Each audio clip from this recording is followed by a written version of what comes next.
Hey, what's up, everybody? I'm Jey. And I'm Meka. And this is our channel.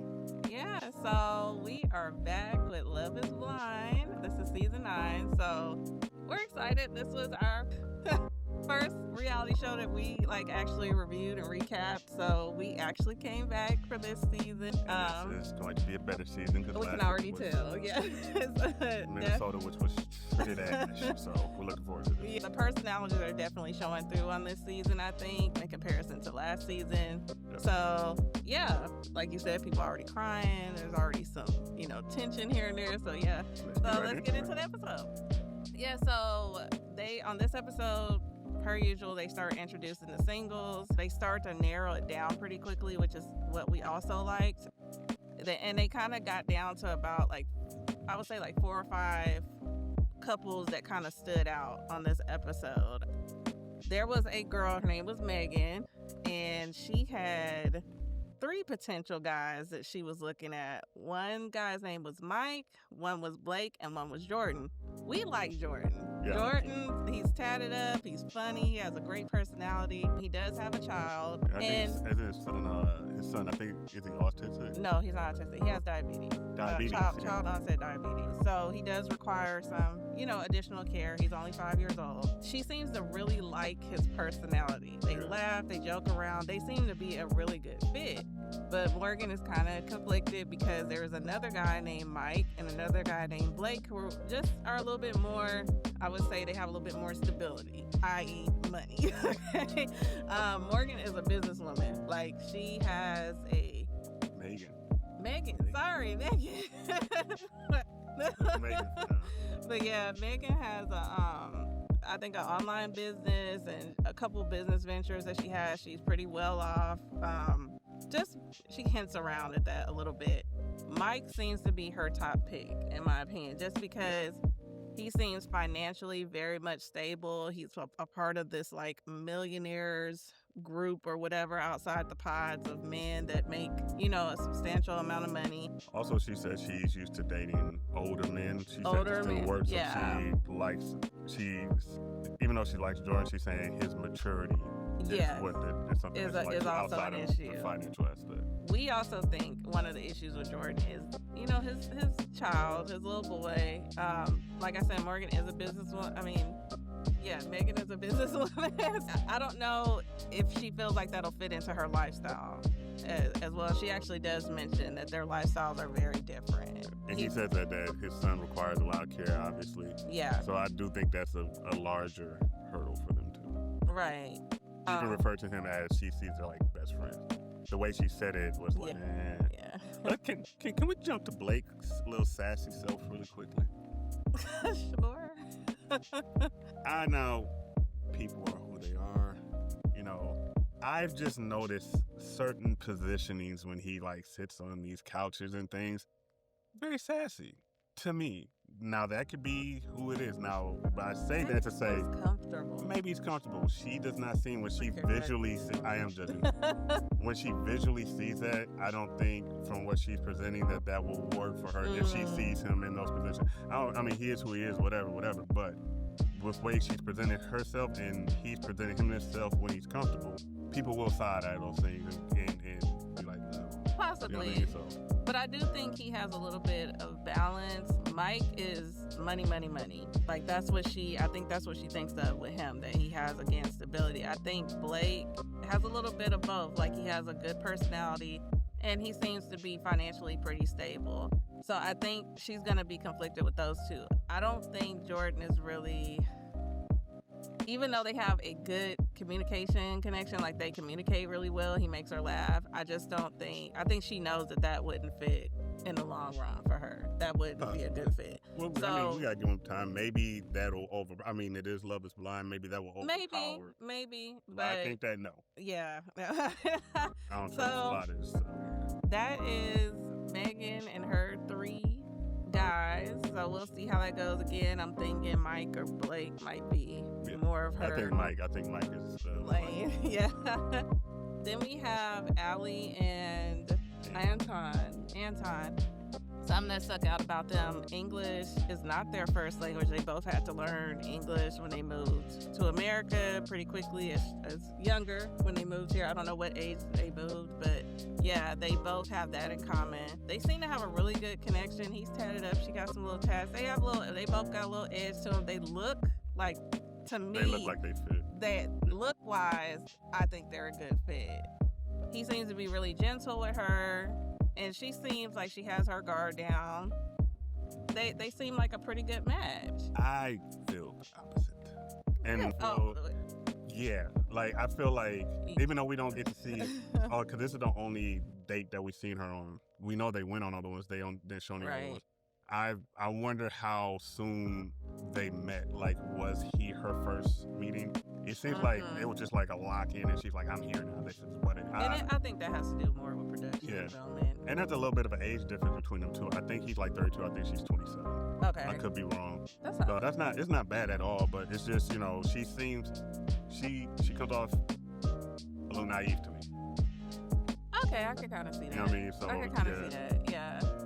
But they end up getting engaged on episode 1. Really, so let's keep in mind, guys, we know that they're filming for like 14 hours a day. The whole premise of the show for them to get engaged pretty quickly. So, I mean, it is what it is. Episode 1. That's the episode. It could have been over the course of even though that's still really fast, but that's kind of the whole point of the show, right? So they get engaged, so yay, happy. I'm going to say something about this engagement. Yeah, So when they meet, they walk up, they give the hug. It looked like he went to kiss her. She gave him the cheek. Cool. Whatever. You know, it's the first, nerves, all that. Yeah. He's being a little touchy-feely kind of with her. You know what I mean? Like, they all, like, production focused in on his hands on her lower back, top of her buttocks type area while she's sitting there. Cool. She eventually gave him a kiss, and you could tell nerves and that, which is understandable. Now, when they leave to go their separate ways, she walks over to her thing, and she's looking back like, he walks directly through his little partition, grabs the wine, he doesn't even look back. Yeah, and she's looking back and he's like, man, that just rang bells to me, because I'm like, when you're not, like, he's like, what? I feel like he was kind of like, ooh. Not like she's ugly or nothing like that, because she's a very attractive woman. She's very pretty. But I feel like there was something where he was just like, I think I know what it is. And I was thinking this when he hugged her. He was taken aback at how pretty she was. She's a nice looking girl. Like, I think she exceeded his expectations, because he seemed almost shell shocked a little bit. And he's not that he's a bad looking guy. I'm not saying that, but sometimes if I think, or at least, you know, my experience or what I've seen, like, if you feel kind of intimidated by a woman, or you feel like she might be out of your league, I've seen guys step back, you know, because they don't want to compete with other men a lot of times. I've seen that before too, and I think he kept saying that, though. He was like, you're really pretty, and it was just this weird kind of vibe. But I know, that's my. I could see why a lot of men would think she is very attractive. But don't you think that would lend to him turning around and looking back at her? I do think that. So that part was odd to me. Yeah. He's not an ugly guy. Pause. You know what I'm saying? And I think that's probably in the realm of, I don't think that's, you know, him shooting above his station talking to her. But he might feel that way. You don't know how because sometimes people, you can look at them from the outside and be like, that's an attractive person, but they might not feel that way on the inside. You don't know, like, we don't know what he's been through. And for me, it was just the way he kept saying, like, wait a minute, you're really pretty though. Like, you know, I mean, but and I'll agree with you. I just think words can be deceiving. I think his actions were more telling than the words he was saying. Yeah. The fact that she didn't lean into the certain aspects, like I said, the kiss, the way maybe she didn't present certain things that he was hoping that she would. I don't know, his actions. She did something like that. But I just think something about it was just off-putting to me. But we'll see. But hey, got her one engagement in episode 1. So. 31 engagements. Yeah. So they move right along. Also in episode 1, there is Edmond and Kalybriah, KB. Okay, she goes by KB, but her name is Kalybriah, but we'll call her KB because that's what she calls her. So anyway, I don't know if y'all remember Edmond, but Edmond's the one that likes to eat his boogers. Like that. And he said in the trailer, he said it, we didn't. He's a little different, I would say.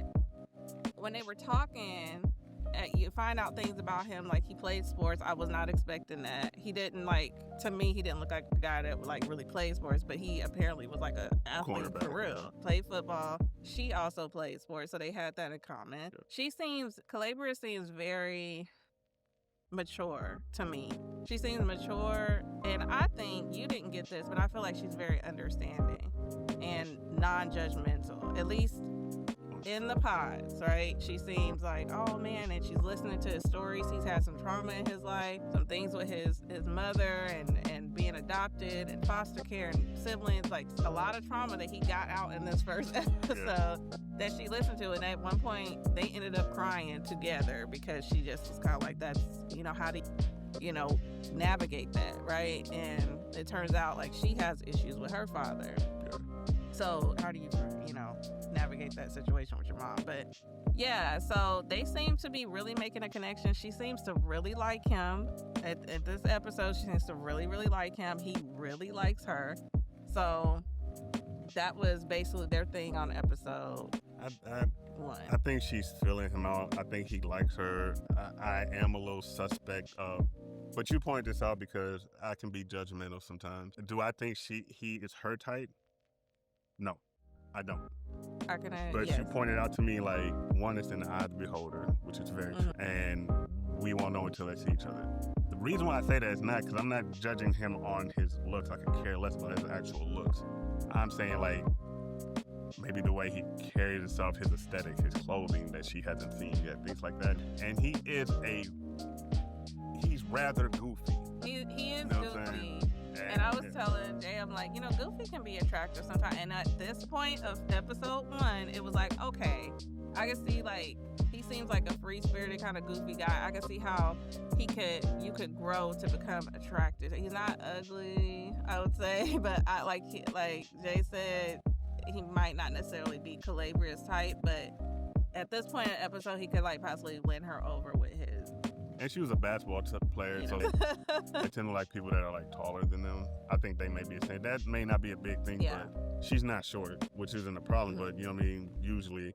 But we'll see. But that's how they were in episode 1. So I mean, I would look forward to see what happens with them after that.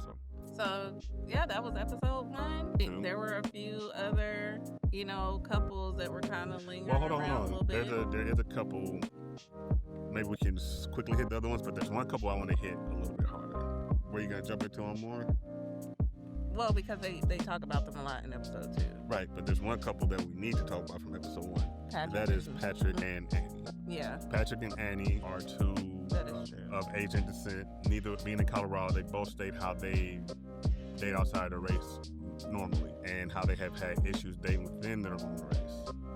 So we find out Patrick is Chinese and Cambodian, and she is Chinese. So they have a connection, and they show them kind of talk to other people, but their connection is shown with each other, they were actually the first couple that they showed on the show. That is true. And they do kind of use context clues to figure out pretty quickly that they're both probably Asian. Yeah. Like one of them, they didn't have middle names, right? That was a key giveaway for both of them. They're like, that's interesting.